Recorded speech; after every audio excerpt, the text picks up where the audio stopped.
గడిచిన 4 సంవత్సరాల వ్యవధిలో వైఎస్ఆర్ కాంగ్రెస్ పార్టీ రాష్ట్ర ఆదేశాల మేరకు కదిరి నియోజకవర్గంలో మహిళా రిజర్వేషన్ కోటాలో పరికి నజమున్నీసా గారిని చైర్మన్గా ఎన్నుకొని ఎన్ని అభివృద్ధి కార్యక్రమాలు చేశారనేది ప్రజలే గ్రహించాలి. ఇదేదో అవిశ్వాస తీర్మానం అనేది ఏదో కల్లబొల్లి మాటలకు వెళ్ళి వైఎస్ఆర్ పార్టీ మెజారిటీతో ఉండి కూడా కల్లబొల్లి మాటలు వినేందును ఏమైనా అవిశ్వాస తీర్మానాన్ని పెట్టి పార్టీ అందుకే వీళ్ళకి సస్పెండ్ ఆర్డర్ తయారు చేస్తుంది.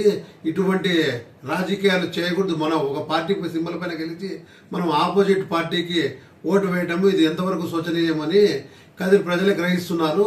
వీళ్ళు ఎంత కమ్మడపోయారు ఏమనేది ప్రజలే గ్రహించాలి. పార్టీకి వెన్నుముక్కలాగా మేము చైర్మన్ గారికి మేము వెన్నుదండు ఉండి మా సహాయ సహకారాలు మేము ఇట్లే పార్టీలోనే వైఎస్ఆర్ కుటుంబ సభ్యులుగా మొత్తం అందరము కొనసాగుతాము.